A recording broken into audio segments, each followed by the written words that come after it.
En sadek marotino nyakorom gajuang machiegni cheroni maro yimorte gen prayo kodangwen na dueno marauchiel ganario prayo kodangwen udhiama bende koro ikwano mana seche to ibago ng'anye pachoka ng'anyo mabende otelie gi rawere gi oganda matindo ka bende koro kanis ne onyiso chung margi kotenre kod paro mar chik mar omenda mamedo kelo liete pachoka otino makawuono wamimo kuom weche motucho kotenre kod ng'anyo makamano kachiel gi paro mimed gol ewi paro mar chik mar omenda bed thuolo mar go kodwa mbaka kaka pile wantiere live mar ote machuo kari adek auchiel no ka bende wantiere live e Facebook kacha YouTube Ramogi TV Kenya, wantiere Ramogi TV KE, hembui mar X, duto warwake pachi chendo ni maro imore. Machiegni, wachako gi mago mwami opeko dhia makawuono. The rights are very clear. If people demonstrate under that 7, the police are the ones who are supposed to protect them. Not to tear gas them or use water cannons or live bullets. It's very clear. Serikali medose kuom mako jogo magitudo kod ng'anyo ma osebedo katimore ka jolony weche chike wacho ni ng'anyo en ratiro mar ji duto. Religious leaders in Kenya stand in solidarity with the citizens voicing rejection for the financial bill 2024. Jotend kanisa koro mako chung matek ni pod gikwedo kang mager paro mar chik omenda mantiere od bura.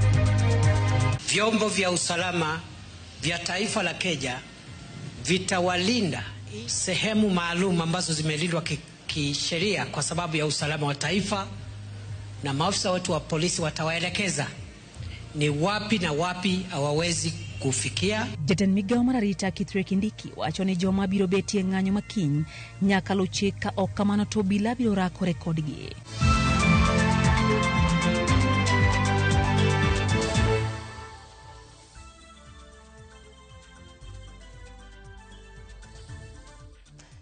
Jaloko marwa en Liz Otieno, nyinga Lydia Okeyo. Machiegni jokendo ratiro ma oganda kama oting'o Boniface Mwangi, Hussein Khalid kod Hanifa Aidan owe thuolo bang' kano ondhigi gi obila e log tich mar okwach kich mar DCI kama ne gichiwore e lwet obila bang' yudo report ni obila ne manyogi katudogi gi ng'anyo ma osebed ka ibage pachoka. Kata kamano ginyiso chir margi ka giramo ni gibiro dhi mbele gi bago ng'anye pachoka ka gikwa oganda jo Kenya mondo wuog oko kiny oriwre kodgi e ng'anyo makwedo paro mar chik mar omenda.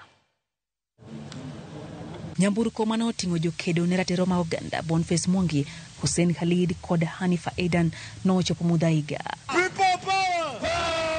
Oganda mane ng'anyo mano ochopo chiwo negi sir noromo negi kendo mako wuoth kodgi achiel kachiel ka gichomo log tich mar DCI. Kata kamano wuoth makamano ne ok ochopo kare bang' obila mano manre gi lweny mager kendo umoingegi gi lewni monwal rakore kodgi. Ji adek gono ochiwore lwet obila bang' winjo ni imanyo gi obila ka itudogi kod ng'anyo madhi mbele pachokae kendo ose obila kuom lala gi moko kuom jong'anyo. Tunajipatiana kwa polisi tuambie wache kuwa watu wetu, tunacho kupiga watu wetu.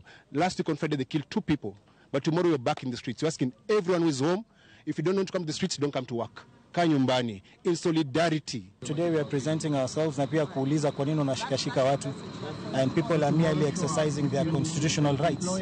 Abductions are unconstitutional. The police are supposed to comply with human rights and so forth. Chopo mar ji adek go apiso kwach kich no chungo chenro mag wuodhe e apaya ma Kiambu ka kono obila bende ne omede gino mabende no keto ngima jofwambo kamarach kendo no geng'negi mondo kik donje rangach mar apise kwach kich go. No yiene mano kinde kama oting'o gai mar doho machon Willy Mutunga kod jokendo ratiro ma oganda mano makigo kende donjo. Bang' sachiel Nyamburko mag okwach kich ne owuok e apisego koting'o jokedo ratiro mag oganda nyaka e log tich mag obila ma Nairobi kama ne odae dhogi kuom seche 2. Walituita persons of interest, yani ni watu ambao wanataka kuwapata, na wakasema kwamba tufike hapa ili tuweze kurekodi statement ya yale mambo ambayo tunayafanya. Lakini katikati ya kurekodi hizo statement wakaja wakatuambia kwamba tuko huru. Kwa hivyo hii ni kuonyesha kwamba yale wanayoyafanya ni kujaribu kushika watu, kuwatisha. The Law Society of Kenya, we are taking keen interest on the violation of human rights and fundamental freedoms. We have been collecting data, and we are proceeding to court to petition against specific officers, some whom have been taken on camera shooting people who have lost their lives in these protests. It is therefore our call that we must respect the law as we do whatever we are doing. I'm really requesting the government, or rather demanding that they should not harm any protester tomorrow.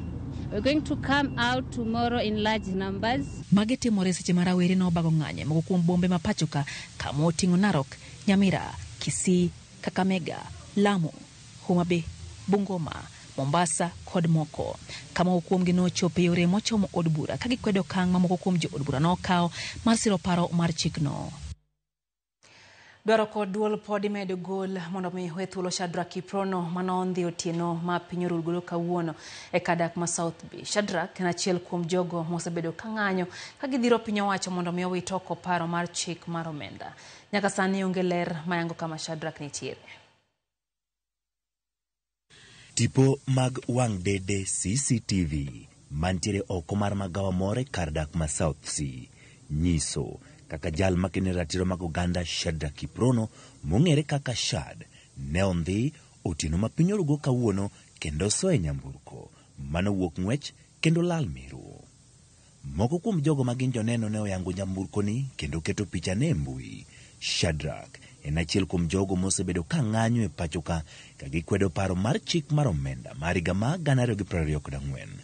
Thuolo machuok bang' ne ndhiye wachne ne okere mbui ka oganda dwaro mondo mi owe thuolo. Wach mar ndhiyo mako kendo geng'o ne kweth madonjore ng'anyo osenyuolo luoro e kind rowere mathoth ma bende dwaro mondo mi piny owacho owit oko paro mar chik mar omenda. Odiochieng' manyoro Laktar Austin Omondi mong'ere kaka Japrado ne omaki ka otel ne chenro mar golo gi chiwo remo. Omondi kod jowetene mamoko ne oduogo we thuolo. Chieng' ngeso jal machielo mong'ere kaka Billy Simani mong'ere gi nying mar Crazy Nairobian bende ne ondhi kendo geng'ne odiochieng' duto bang'e to ne owe thuolo kaluwore kod okang' mar owere ne okawo mar goyo koko kaachiel kod riwruok mar okil. I want to confirm that we have been able to rescue Billy. He is safe and sound. And I hope you can confirm that this is the Billy. I know we got a notification earlier, and so as LSK we had thought that Billy had been freed. But when we sent someone to the station, we found that Billy was not there and he had not been booked. And so the moment we got a tip-off, we ran immediately to try and find Billy. So Billy, I'm safe. Thanks to everyone. Thanks to LSK for coming in to the rescue. I'm fine, guys. thank God. Kaluwore kod ma, ugai mar doho manosidhe rutaya Willy Mutunga odiochieng' ma kawuono osingo wuotho kamoro achiel kod rowere go nyaka e apisi mar okwach kich mar dwaro ng'eyo mathoth kama Shedi nitie kendo kwedo okang' mar meko magi. Jatend migawo mar rita Kithure Kindiki wacho ni kata obedo ni chik mar piny Kenya oyie kod timo ng'anyo, piny owacho ok bi yie mondo ratich ng'ata okethi. Koloso gi jofwambo, Kindiki nosiemo joma geno dhi e ng'anyo mochan kiny e bombe mopogore opogore ni obila ok bi buono kodgi kaponi gikalo kiew e sama gintiere ng'anyo ma kamano. Jatend migawo no bende nosiemo jong'anyo ni kik gitem donjo e apise mag piny owacho ma orit kod chik kaka od bura mamalo. And they must not interfere with road, rail, sea, or air transport. In the past, we have seen grave breaches to peace. We have seen people pretending to be protesters, damaging road infrastructure and other amenities built by the taxes and the sweat of the people of Kenya. I dare you to try that. Your right and my right end at the point where the right of the next person starts. Vyombo vya usalama vya taifa la Kenya vitawalinda sehemu maalum ambazo zimelindwa kisheria kwa sababu ya usalama wa taifa, na maafisa wetu wa polisi watawaelekeza ni wapi na wapi hawawezi kufikia, lakini lazima wakome hiyo shughuli ifikapo saa 12:30 jioni ama jua linapotua. Tandazimio la umoja One Kenya Alliance oseyo ten Migao Marita Kithure Kindiki kuom golo chike magikoni thiro ratiro mar jo Kenya e golo pachgi ewi weche makelo pek e thur ka. Zimio lero ne gisiro ng'anyo marawere mong'ere kaka Gen Z, kendo ne chike ma Kindiki ogolo gin mana mag buogo jo Kenya madwaro ratichgi. Gisiemo bila mondo mi kik tem buogo kata rocho joma ng'anyo ka gisingo menyo bila e kinde ng'anyo, kendo ni obila mabiro ketho chik biro tingo musalape kende owuon. Tandazimio bende odok na jod bura magi ma okoni ok gidhi twak e lokruoge monjo timne paro mar chik, to ka ikoni paro mar chik mar omenda no owinjore owite oko kaka en no.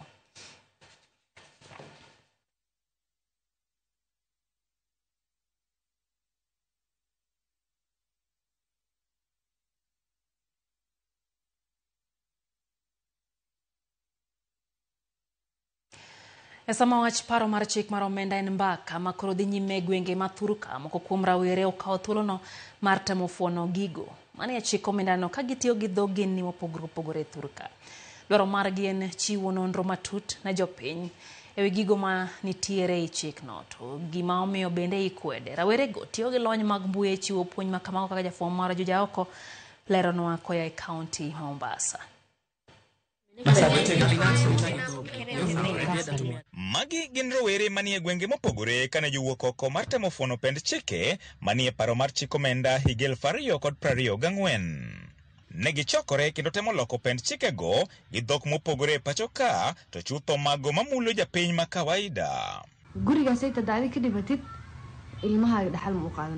Nyadendini ne loso gi jogo mawuok e counties mag North Eastern. Munyamweno ya vituka mumenye siama ni mwambia kuligua tax. Kama chelo ni to ne loso gi jogo mawacho kendo winjo dhojo Embu. Ngato oholi pesa gidwa golo tax. Iwinjo. Jodak e gwenge ma Nyanza ne bende ofuon ne jetiend chik omenda no. Jogo maloso e yor ranyisi ne bende olerne gi tiend chikego masani onyayo twak mapek e pachoka. En chenro mane ochaki yor lony mag mbui gi moko kuom jogo makedo ni ratich oganda. Achiel kuomgi en jangolo Moshiri Mike mane tiyo gi yor mbui mar X e tayo chenro ni.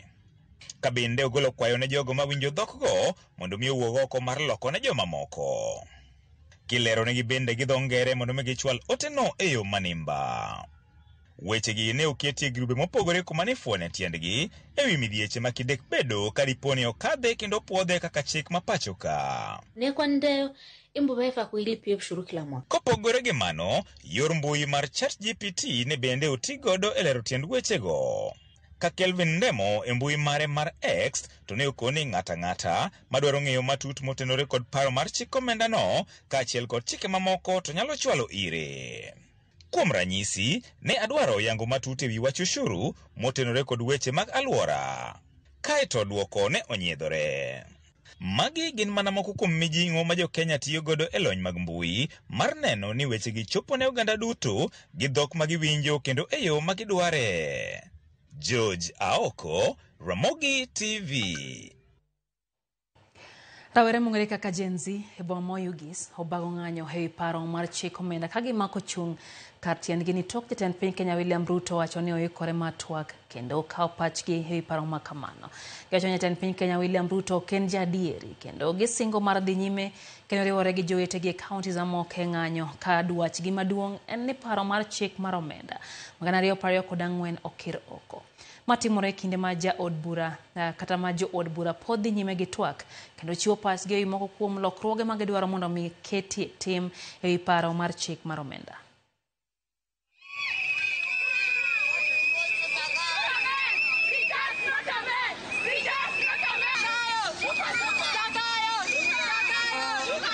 Yesterday, when the president said that he wants to engage the youths and the Gen Zs, all those things are lies, because this is a kind of a government that cannot even keep the promises that he made to the electorates. One thing I want the president to know is that we are not our parents, we are the Gen Zs, so that he should be careful with what he says. If he wants to talk to us, let him reject the finance bill. We are not going to allow anything that is going to tell us until he rejects the finance bill. To make a reject is like an ex.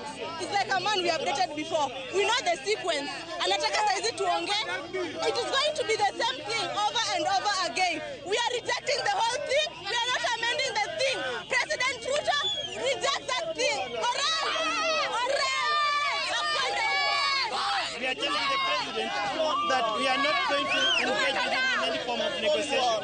The first thing first, the bill must be rejected. The bill must be withdrawn from the parliament. Then you're going to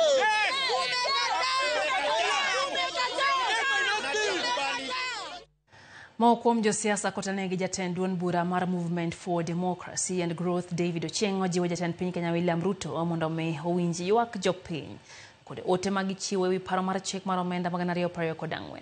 Kolose kinde ndiko jokanyo mag duond bura no e kaunti ma Vihiga, David owacho ni medo osuru mamoko biro rocho chumi mathurka kendo kwedo twak mar pogo mwandu Kenya kotenre kod kwan oganda.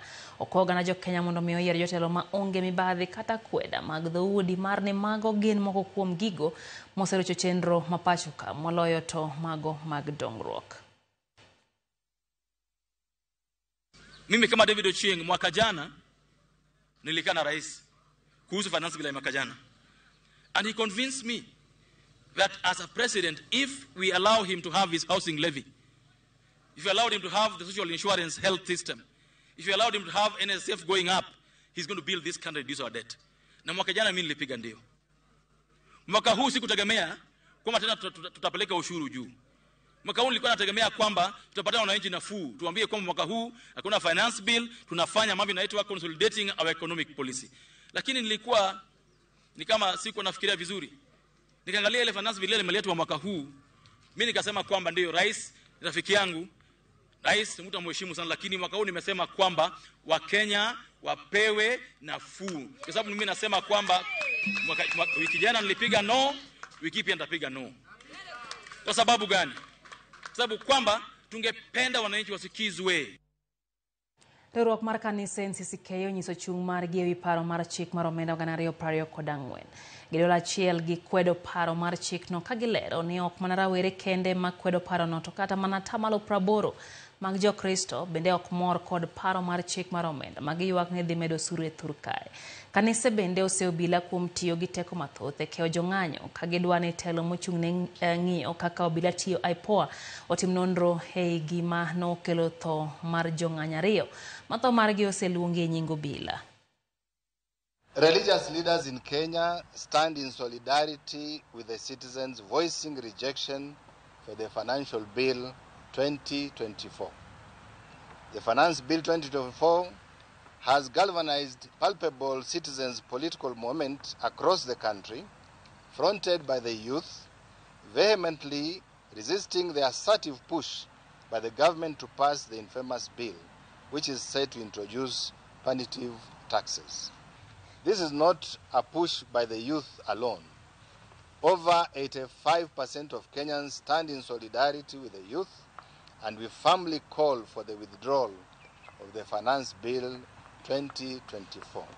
Police officers are using excessive force, which has sadly led to the death of 2 young Kenyans, and ask Independent Police Oversight Authority to conduct speedy investigation to give the families closure. Kafodorango kanisa bende kwedo paro mar chik mar omenda. Kanisa mar Lejo Maria Diocese ma Mombasa kwa piny owacho mondo mi ochik ite ne dwach jopiny kotenre kod ywak ewi paro mar chik mar omenda. Gikone piny owacho nitiere kod ratiro mar choko osuru kuom jopiny, to kata kamano nego choke rang'iny ma ok dhi medo kelo dhier ne jopiny. Joja oko ne giler kwa Mombasa. Kanisa mar Lejo Maria Badeba Mombasa ne obago nyasi mar rwako Bishop Francis Oyo masani biro telo ne Diocese ma Mombasa.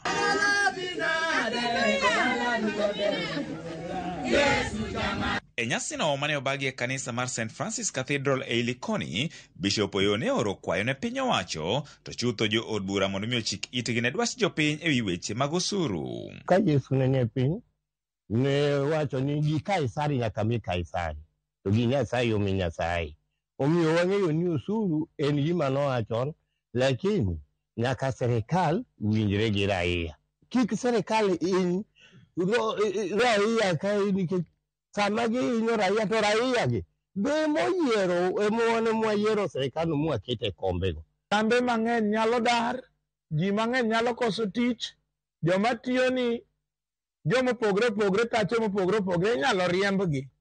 Jomoko nyalo yudo shida ma nyithindgi ok nyal dhi e skul. Jomoko nyalo yudo shida ma ok nyal thieth kata ude thieth. Nikech ng'ato yudo mshahara matin to yudo kong'ad nus mar msache. Koro mane luoro man go saidi. Wan mine wan gi ywak. Dhako ene ng'eyo pek mar i ot. Dhako ng'eyo pek mar nyithinde kaka dwa somo.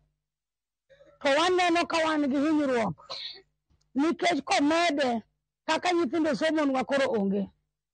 Dhako kokotedi od ni nyithinde onge gimoro. Likoni ok gimor gi okang' manyocha piny owacho okawo mar muko moko kuom kanisni mekgi kaachiel kod ute jopiny e boma ma Nairobi mikoni ne ogere kuonde ma ok owinjore kendo nyayo weche mag pi oula. Muk mancho muk godo kanisni ok onyalo wacho ni mane solution manyalo geng'o koth. Nyasaye en ng'ama go chong piny tilamo. Igni go duto tedonge koth ne chwe kata kanisni go noko muki. To samo bi omuke wan mana gi lemo mitimo sama iguro kanisni go kata sama ichako kanisni go. To waonge gi lemo mitimo sama imuko kanisni. Omiyo kaka ncho muk kanisni go mano pod nyalo wang'o Nyasaye matek kabisa. Jodolo go ne komachielo jiwo jodolo wetegi e pacho ka mangima mondo mi ogar jo siasa e wach timo siasa mekgi e ute magalam. Luoro margi en ni siasa ma kamagi kinde kelo pogruok kendo nyayo sigwe kind jogo mayuoro e ute magalam. Jo siasa magoyo siasa kata e kanisa. Kanisa en kar lamo Nyasaye, ok en kar goyo siasa. Maka nyalo keto kanisa nie migoye siasa, mano kata Nyasaye ok nyal neno kod korwa maber kaka wan jodolo. Mar Nyasaye en kama iwache weche matakatifu. Wach siasa, ng'ama dwaro siasa odhi e street kata odhi e parliament. Agoyo ni edukwota mar Legion Maria God Calvary. Erokamano kuom jadolo maduong' ukelonwa kendo uyieronwa japuonj maber.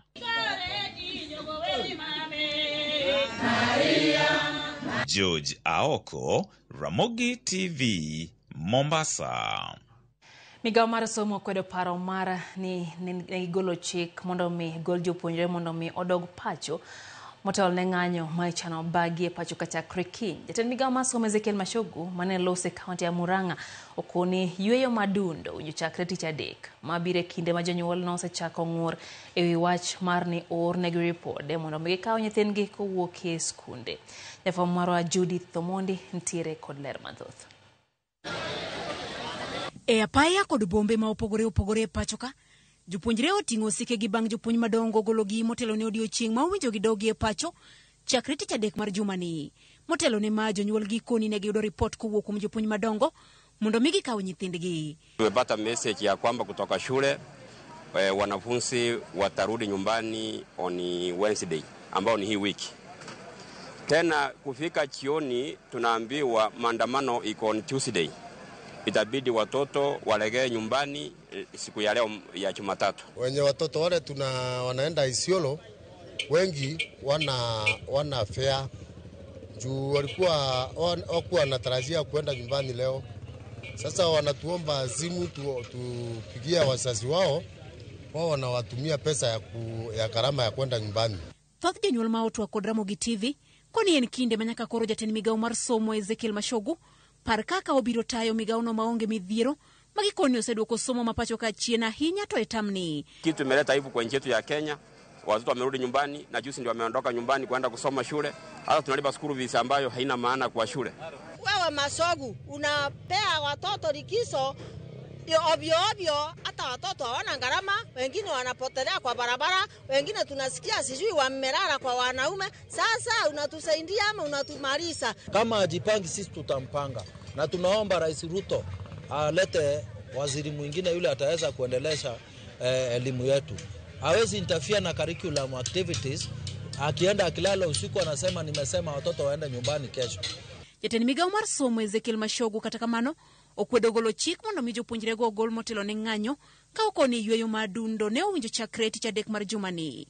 Ieleweke ya kwamba the normal term date for half term is Wednesday the 26th. Ndio inaanza si leo si kesho. Kutoka hapo mtarudi siku ya Jumatatu. Korka kore jakom mar riwruok mar jopuonj madongo Mwangi Kuria okoni paro no eber kendo konyo jopuonjre maka moro ne nyalo hinyore kinde ng'anyo go. Whenever there are demonstrations, I think the government is usually very cautious, and even the schools we are also very cautious because we don't like our students injured. We not like to lose even one. Ekinde ma jopuonjre gi dhi yweyo madundo, jakom mar riwruogni koni gisebedo kod ting' mapek e tayo somo e skunde nikech nok mar omenda ma ichwalo kowuok e migao mar somo. If there is one major issue that is going to be handled in this conference is the funding of schools, because there is a crisis in the funding of schools. Capitation for schools, this year we talk of 22,244, but in the real sense, the money that his school account in 1 year for tuition and operation is 10,400. Migao mar somo icha osingo chwalo atamalo 30 mar omenda mar tamni ne skunde kapok dwe ni orumo. Judith Omondi, Ramogi TV.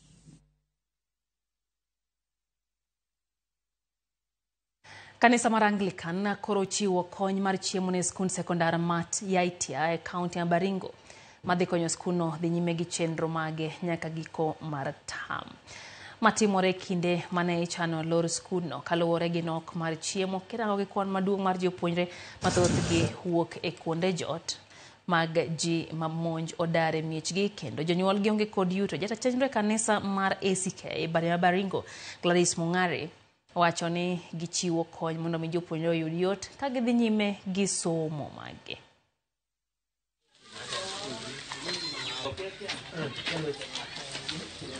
We still need some food. We still need to be supported so that we are able to retain these students in school. So now that the ACK has come in to assist us as a church organization, we are very grateful. The schools here, majority of the students who are in these schools, their families were displaced. So these are children who are coming to school, first of all, to seek shelter. And also, when they come to school, they know that there's food and also security. So now we've found that instead of going now to give the little that we have to households, it would be better to be given to the schools. Tumekuja Ngaratuko na tumekuja sasa Yatia ili tuweze kuwapa chakula kidogo, vitu ya kulalia kama mattresses na maplangeti, mafuta, mahindi, marakwe, na pia kuwapa wasichana sanitary towels na masabuni kwa wote.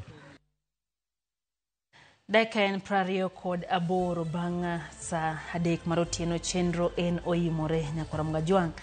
Twak en mana motenre kod ng'anyo, oganda medo golo pache kae kabende kanisni neno kabende koro nyiso chung' margi. Neno ka jarosoja nyisa kanyo ni osecheken kaka pile kaeto owacho ni en chief mar Green Army. Owacho ni gimoro ahinya kaka jokogalo kuom kao kombe mane gikao kendo koro wacho ni giduoko ne waziri Eliud Owalo bendero kamano kuom miyo jotugo lunch. Owacho ni lunch margi ne $1,000,000 kende mano ng'iyo ne gigo lunch.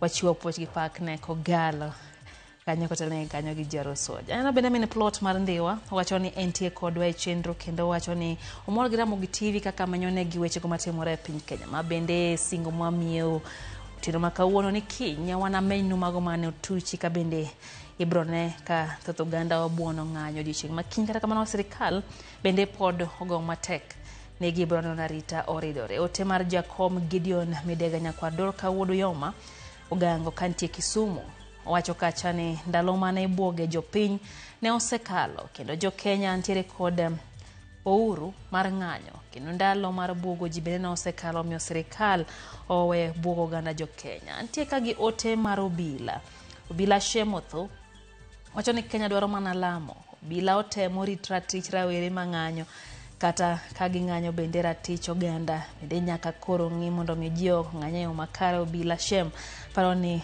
winji uberiga put moro un bende ugomba kaka obila mondo kiku ulaw rawere matinde chuny boma kaka nwaneno juma mokalo. Neno bende Pastor Juma Orundu kantiero yugi wacho no seche kino mora ahinya gi chenro ni mar oyimore. Pastor George Maro de Jesus Fellowship kachiel gi Madam Vida mar Nyalkinyi Primary gi Pastor Elizabeth mar Bongu Glow Church giwacho ni kaka pile gin kodwa kata kamano gilamo mana ne piny Kenya mondo mi kwe obedie kinde mabende koro weche mag ng'anyo omedo chacho e pacho kae. Neno kanyo ote kanyo ora gi Faith Mzomo kantie Malindi wacho ni gimong'eyo en ni maandamano nindo kendo kiny chon time Gen Z wacho ni gin ok giwuo gin gitimo kaka giwacho. Wacho ni kuom thuolo mokwongo omor ni jo Malindi bende omako wach ni matek ni kaka gin Gen Z ma Malindi kiny ne gimondi e pap. Monica Kumu wacho ni en be entie Nyakach en be en Gen Z mantie Nyakach kaito wacho kanyo ni ok gimora ahinya kaka sirikal tiyo ga goko daw gi jo ng'anyo. Wacho ni oken gino mowinjore. Jodolo bende meda nentiere jodolo mano opuodho telo masane omiyo gino wacho ni kama koro ne joloke tanga makoro gin bende kendo gikwedo Monica tesa nyama bende koro kate sero to katek to jite yie ni tek. Min Dadi mano kanyo Jane Ochieng kantie wa Hambla wacho ni Nyasaye mopar Kenya gilamo ne oganda jo Kenya mondo mi weche odhi maber. Masonko Mikae Kiloke wacho kacha ni en kiny odhi ng'anyo gi nyithinde.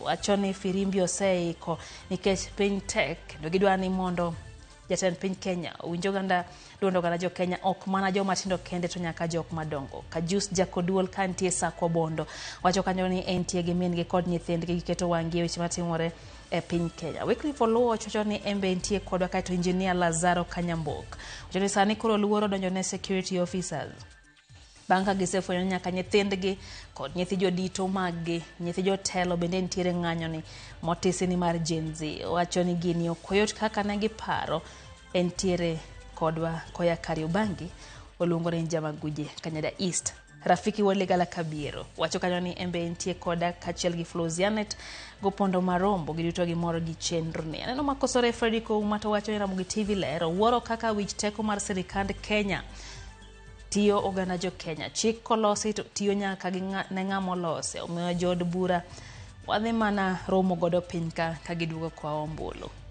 Daikan pradek kod adek bang' saa adek. Wayo matin kekede mabor maeno imore.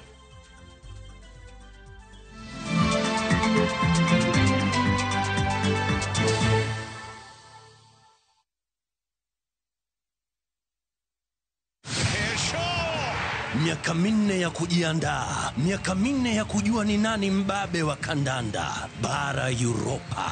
Wakati umewadia na mwaka huu hapa ndipo mechi zote 51 zitatangazwa moja kwa moja kupitia vituo 13 vya redio. Ni nani atatuzwa taji la babe wa kandanda bara Europa? Ungana na watangazaji gwiji kutoka vituo vyote vya Royal Media Services tunapobainisha mbivu na mbichi kwenye kinyang'anyiro cha kombe la bara Europa Euro 2024 live moja kwa moja kutoka Ujerumani.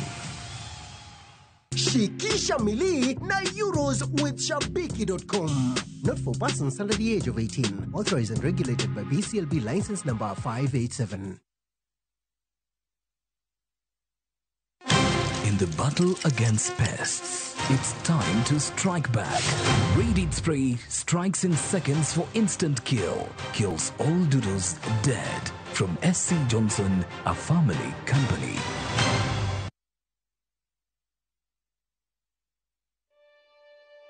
Kote nchini mbele tuendelee mbele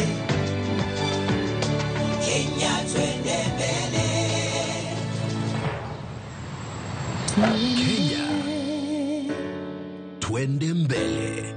NCBA. Go for it.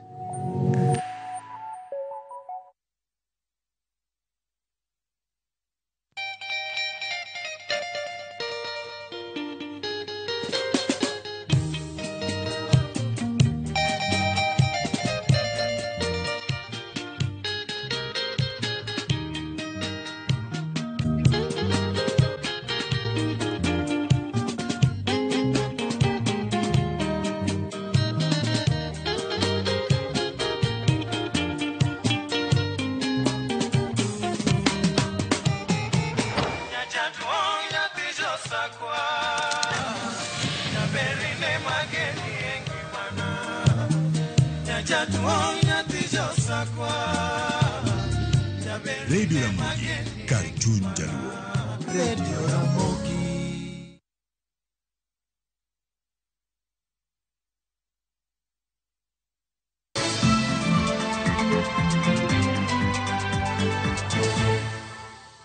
Machiegni kendo nyakurom gajwang' wadhi mbele gi miwech manyene chenro ni maro imore.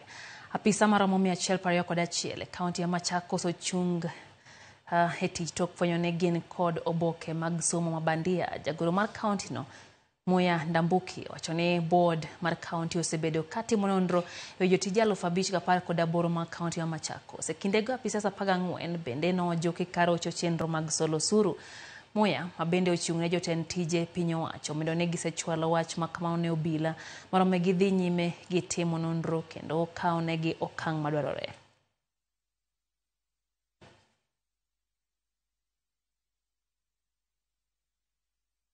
We requested Kenya National Examinations Council to authenticate the copies of certificates of 5,018, I repeat, 5,018 staff members.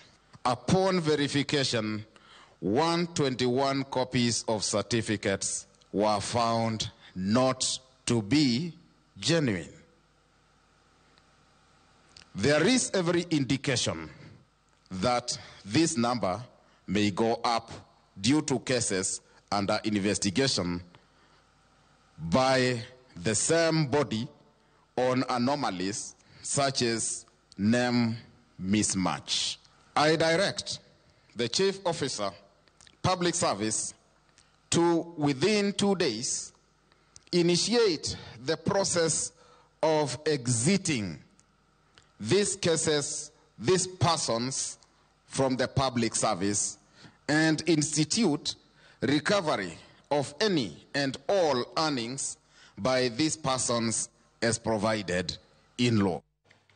Nok mar chanjo ya nyato mag nyithinde ute thieth mag piny owacho pod medo kelo midhiero ne jonyuol kod nyithinde counties mopogore opogore. Jumbe ariyo bang' piny owacho singo ni chanjo go osemol e pacho kae. Kaunti ya Bungoma moko kuom jonyuol ywak ne chuno gi wuothe ute thieth mag ji giwegi mar manyo chanjo magikowo ni nengogi ni malo kaluwore ni gionge kod okumba mar thieth. Moko kuom chanjo mag ywak ni onge oriwo mar kahera, polio, TB kaachiel gi hepatitis B. Mtelne ma piny owacho nyicha okone gisekelo chanjo gi ne nengogi romo bilion 1.5.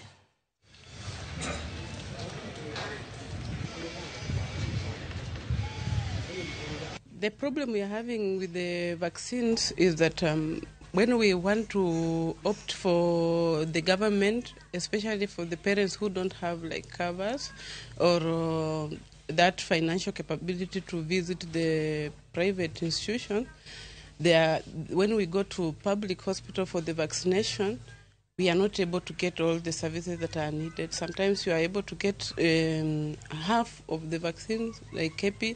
Those normal injections are there, but these other things like Rota or any additional services like that influenza is not readily available there. So you find that our children are really coughing, they are suffering with flu. At least they try and work in the safe margins with the minimal taxation so that we can also be able to enjoy being in our country. The trends that are going on with the finance bill, and you see most of the people, we are in the low level income.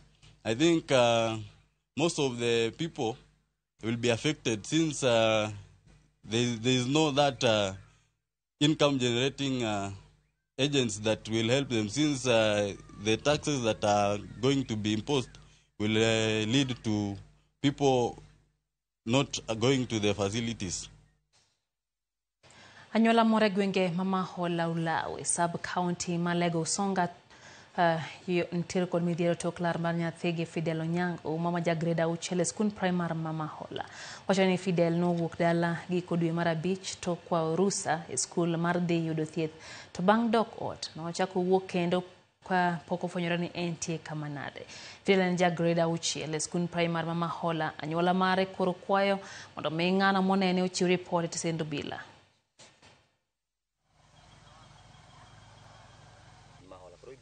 Secondary kai gu primary ka dala watero ni bathe ka kalo dogano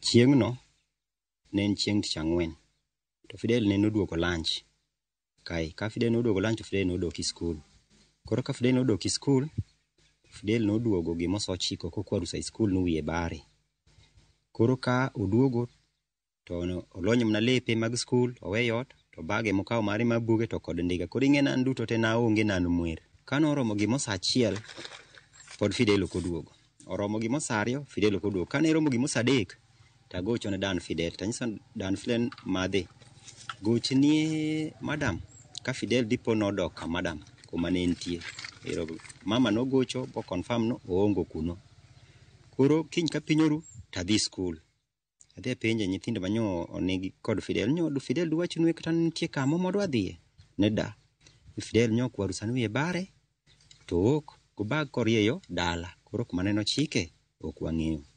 En nyathi ma ja grade 6 en miyo mawuoyi en higni 12 owacho dholuo Kiswahili Kisungu kod Kikuyu koro akwayo ng'ama dine mhiano mondo ogol pot ka polisi yoyote.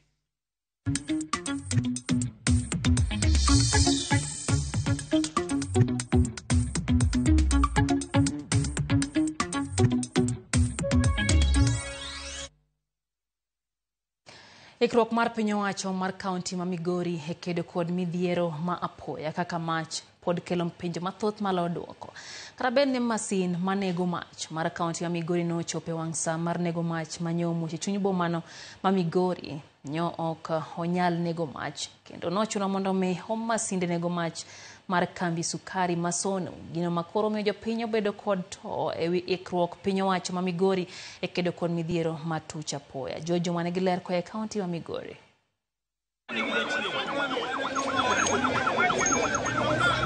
Mach manoweyo ka ng'ato achiel owito ngimane kod lal mag mwandu bang' mach wang'o utego mag wala 12 e chuny boma Migori kelo penjo mathoth malo duoko ka otende kod ikruok mar piny owacho mar kaunti ma Migori kod kedo kod midhiero mapoya kaka mach.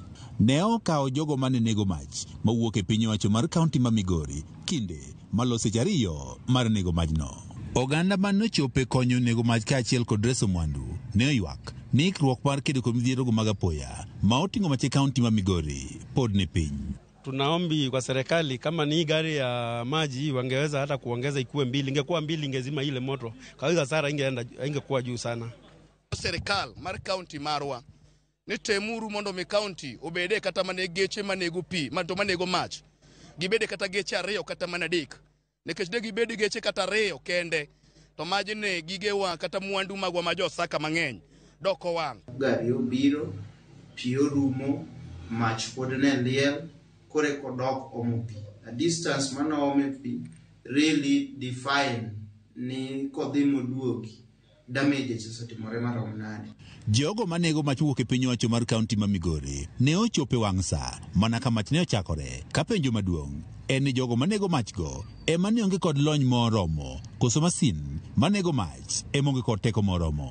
Mane gidhi apane kuma ne gidhi kawe pi ne gitemo mondo mi giduog fast time omiyo nok gi manage gichakaw time mondo mi opong' koro nok girito mondo mi opong' but ne giparo ni giduog gidhi leto matin ma gintiere go mondo ginego mach ka pod girito soni to join them. Aparo ni mano e gima nobedi. Serikal ok nyal ndiko jok ma onge capacity mar timo tich ma ondigi mondo gitim. Omiyo wane gi jogo motiegi. Robert Mandela menja kom mar Municipal ma Migori wacho ni kaka kaunti ma Migori ne gitemo keto ikruok moromo. Kata kamano, bedo ni maji ni omuoche giko mar odira e seche mathoth jotije koro onge tich omiyo ok ni onege mapiyo piyo kaka nigeno. Mandela wacho ni kane tend gavana Masani Ochieng ya kodonje telo e higa mar 2022 ne giyudo ka ikruok malong'o mar kedo kod midhierogo mag apoya kaka mano mar mach nitie piny mokalo e kaunti ni. Kata kamano, gimedo keto kinge makare mar ting'e malo. Nitiere plan mar medo achiel budget mar 2024-2025. Tok mano, wabro make sure ni machines gi wabedo in each and every sub county where the headquarter will be having more than 2. We have set aside the fire station manayonge kikanyo. The only thing that is remaining is to put a budget and put it up in terms of construction with every equipment that is required. Bedo along River Migori machiegni gi pi. Piny owacho mar kaunti ma Migori wacho ni bedo ni thoth yore chuny boma Migori oganda ogere kuondego mag timo ohala bende ne okelo pek e kedo kod majno mane omuoch chuny boma ni. Yore duto mantiere within the urban, they are all open and gin free. Mondo mini gik machalo kamagi kowuok to watiyo kodgi as an emergency roads. Lori chabiro to bedo blocked almost 20 minutes kapok ochopo. 20 minutes ka gimoro wang' oromo cause a very big damage. Each and every traders within the town, start from the fuel stations, those who are selling gas, onego bedni bedo gi fire protectives kendo gik machalo fire extinguishers. Piny owacho mar kaunti ma Migori wanigi tudore kod piny owacho malo mar chiwo kony jogo mayudo lal e masira mar majno. George Juma, Ramogi TV, Migori. Wadhi mbele Nyakurom Gajwang' gi weche manyien. Brian Nyaga mawuok e kaunti ma Embu en jaloch mar siling 250 tugo mar shikisha mili na euros. Brian ma en japuonjre kano yudo mich no kowuok kuom shabiki. Oyango yot to kod ber mar tugo mbui mar shabiki.com ka osingo dhi nyime mar tugo kendo yudo mich maduong'. Shabiki oseyango tuke ma euro madhi nyime kendo keto mich modhuro na jogo punda. Nilikuwa nimefungua hiyo display ya shabiki nikapata kuna promo ya shikilia na mili ya tu, nikapata kuna hiyo ya euro, so nikabet hizo games za euro na nikamanage kuingia na kushinda ido na hii nilikuwa nimefurahia sana. So hii pesa nitaitumia kulipa fee yangu, nilikuwa niende shule nitatumia kulipa fee. Shabiki ni ukweli na shabiki ni real, so watu wacheze, msiamini huko nje ati shabiki ni ya wazee pekee. Shabiki inaweza, na pia mimi unaona pia mimi kijana nimeshinda, so shabiki itashinda.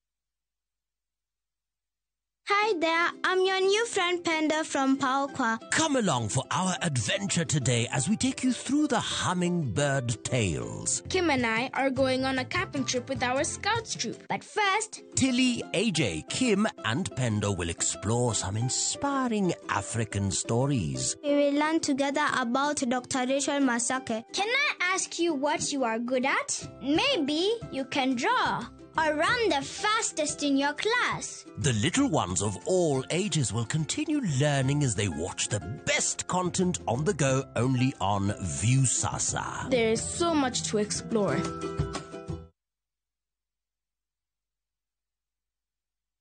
Watu! Ile fire, ile best, ile finest ndiyo hii mazee. Shikisha mili na euros with shabiki.com. Deals ni deadly kuruka. Over 3.5 million shillings to be won. Grand prize ni mita moja. 250k weekly na 50k daily in cash prizes. Kuchangamkia hizi deals, ingia shabiki.com, chagua games zako safi, funga multibet at least 3 games, at least moja ikuwe ya euros. Halafu cheza na minimum stake ya 49 bob. Shikisha mili na euros with shabiki.com. Not for persons under the age of 18. Authorized and regulated by BCLB license number 587.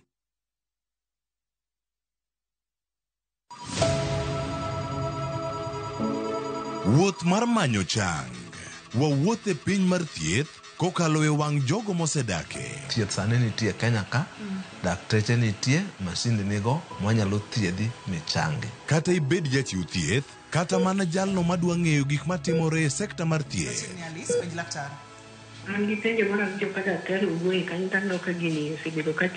Wakolo pach jolony ka wayudo sigana tok kode marochere. Waweuru keto reputation mbele ne ngima mar ng'ato. Ng'eyo matut e weche mag thieth chako gi goyo mbaka. Advice jowani ne uru penj laktar mondo ing'e kuma inyalo konyorie kapok iyumba yumba. Penj laktar. Wuok tich nyaka tich abich, saa 12 odhiambo. Mana e Ramogi TV.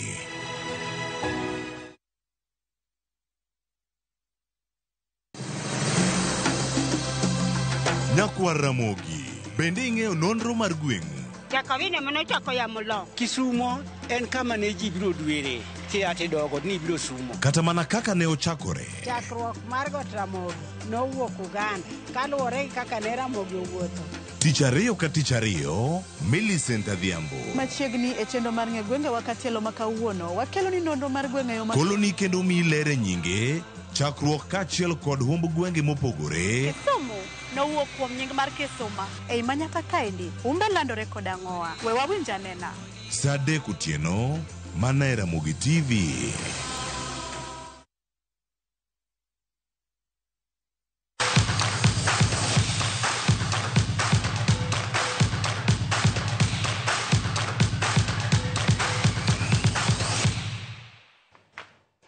Tim Kenya jotugo mayowuoyi matugo tuke adhula kendo hikgi ne piny mar 23 notimo orako margi mogik e lap manyayo kapok giwuok pacho ka odiechieng' makiny yore tuke mag Kosafa mibiro bage Afrika milambo.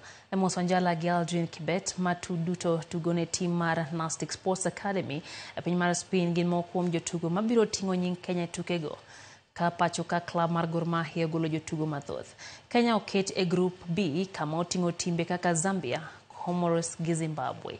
Timno biro chako tukgi mokwongo gi tim mar Zambia tarehe 27 lap ma NMB Stadium. Ka gitieko gi Zambia, gibiro tugo gi tim mar Comoros tarehe 30 kapok gitieko tuke mag grube gi tim mar Zimbabwe ya lap ma Wilson Stadium. Timbe ariyo mabiro tieko e thuolo ariyo mokwongo biro ng'ado tiko mar nus finals.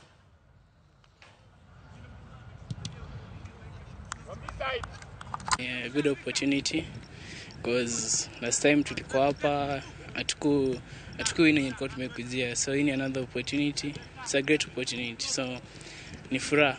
At first ilikuwa disbelief, sasa hii imekuja na ni kazi sasa. Kwa muda mfupi, lakini tunashukuru Mungu kwa sababu wengi wa vijana wamekuwa katika mechi ya vilabu, na kama jana tumesema Gor Mahia tunaambia heko kwa kushinda ligi, Benson Omala heko kwa kuwa mfungaji bora, na wachezaji wengine wote ambao walishiriki katika ligi. Tunawashukuru sana kwa sababu bila hao hatungeweza kupata kikosi kama hiki. So tunasema vijana wako katika hali nzuri, tunashukuru Mungu hakuna injury na tunajiandaa vilivyo. So safari ni ya kesho, so tuko tuna session ya mwisho leo. Jatamiga mochung' ne weche mag tudruok Elido Walo singo mar gero ne klab mar Gor Mahia PC kaka mich mar kawo kombe mar adhula lig maduong' e pacho kanyadi 21. Kanowuoyo nyasi mano bago ne klab ne magawa moro Nairobi, Walo bende nomiyo Gor Mahia mich mar omenda mar $2 million kaka mich mar timo maber e lig season ne.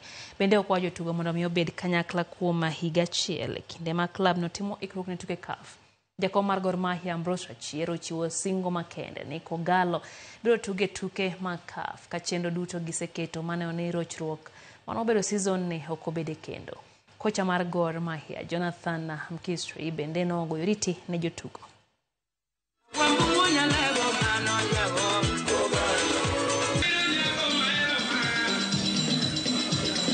The President Ambrose Rachiero, Senior Counsel, I won't be in the middle of the tornado anymore. I'll be looking on from the outside, but definitely, you know I've made friends here in Kenya and here at this football club that will last a lifetime.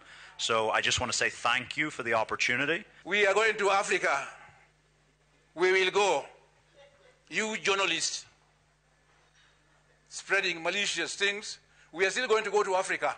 We will be there. I think it's about 10th or 15th August. We are going to play in Africa. You see us going down there, and with the support of those who are genuine. We will be ready and available, working with the office to support you, to make sure that you get the best preparations possible ahead of the CAF Champions League, and of course also go out there not just to participate, but to participate effectively with a view to replicating what the 1987 team did by winning the Africa Cup Winners' Cup, as it was then called. Team mar Nairobi City Thunder mapokolo hetugo mora season ochiengni ngado tiko mar finals etuke mago Cup League maduong banglo tugo mar ariyo nus finals mano bagi ala Nyayo Gymnasium.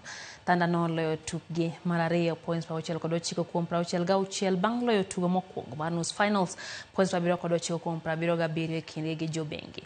City Thunder no chako tugo marach kendo wito quarter mokwongo banga logis points 13-19 kapok giduogo giloche quarter mar ariyo points 21 kuma boro kendo odhi yueyo ka gin nyime points 3-4 kuom 27. Equity Dumas no temo duogo e tugo bang loyo quarter mar adek points 28 kuom 23 kendo duoko chien points e kindgi nyaka points 5-7 kuom 55. Thunder kata kamano no tiko quarter mar 4 gi jaloch mar points 12 kuom 11 katugono norumo points 69 kuom 66. Tibario go biro rakore kendo chieng' tich abich ma biro e hela Nyayo Gymnasium.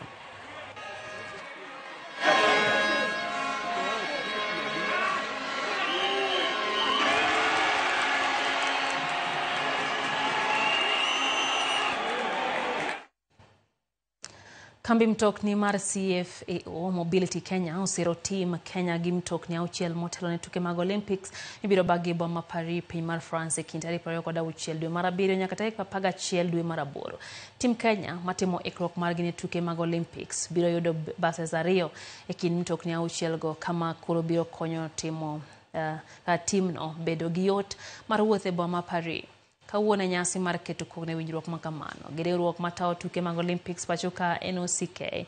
Jatije kambi mar CFAO Avindra Real nolero ni lek mar kambi no en mar konyo e jiwo weche mag tuke Thurkai. Korka kore jakom mar NOCK Paul Tergat nolero ni kaka riwruok gibiro tiyo manyalre mar keto ikruok maber motelo ne tuke ma higani kendo duogo gi gol di moheo kaka Kenya osebedo katimo e tuke mag Olympics.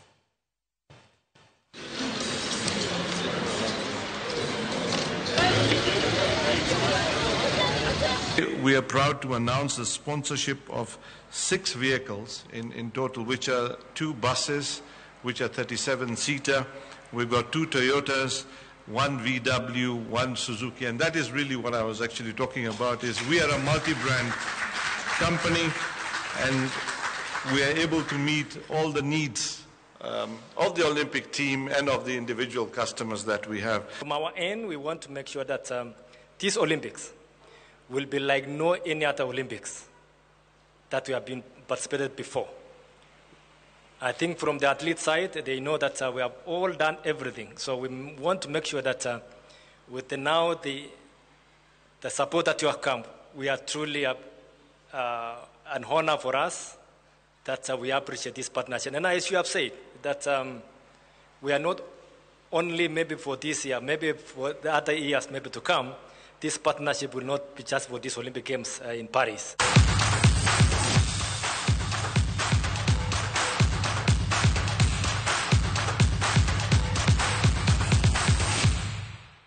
Kanya mwateke chendo maro yimwero kamano kuom ketramo gi TV ano ka Aida Hachien kantirai kaeto Edwin Nyaseda wacho ni entiere Masara Migori kendo wacho ni gin kanyo Ramogi TV lera ahinya gimora ahinya gi chenro maro yimore. No bende ote mano mar Jackie Adhiambo. Japi wacho ni entie kodwa chenro ni Kata wacho ni kiny to chon time makara tek manade kiny wawuok ka oganda jo Kenya.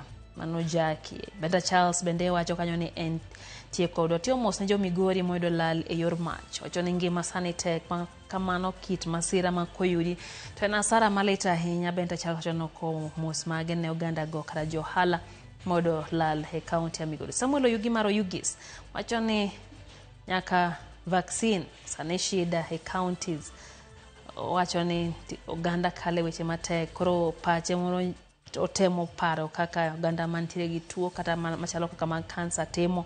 Wacho ni piny Kenya ni matek to seche gi makore med bende chwale osuru malo. Ruth Nyathi Ochieng wacho ni wach mar mach ma Migori lit manade. Mane nasara maduong' gi Ochui Masaini. Wageno ne sirikand kaunti ya Migori biro chwalo ne jo ohala go kony.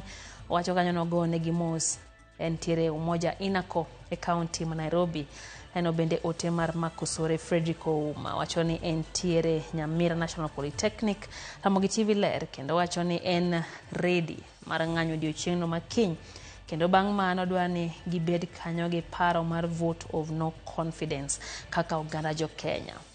Kato wacho ni gima mako dhoge ni jatend piny riambo makata chieng' rieny. Weche mowacho nyoro ke mowacho kawuono lit ndi. Wacho kanyo ni gin kod kuyo ka oganda jo Kenya nikech singo mano omigi pok ochopo kendo onge ranyisi ni dhi chopo. En saa 4 nyakorom gajwang' yie nalore gi kanyo nikech saa kiny wasingo ni wanabed wang'u kendo wakwayo rawere kara jogo ma bende hang' ne donje ng'anyo.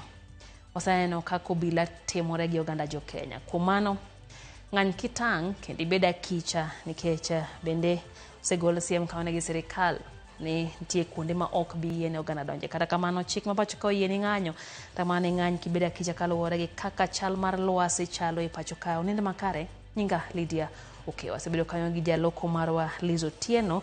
Elo team duto mokonyo wachwal ni weche gi reporters magwa e counties duto. Newsroom kacha ne wan gi George Batika achiel gi Jay Bonyo. Studio kae Ernesto Wuod Nyam Chumbi ka achiel gi Lizzy Simani Gilange ka moting'o Charlie Wood Central. Giwacho ni ukaw mos. Uninde maber, otieno makare.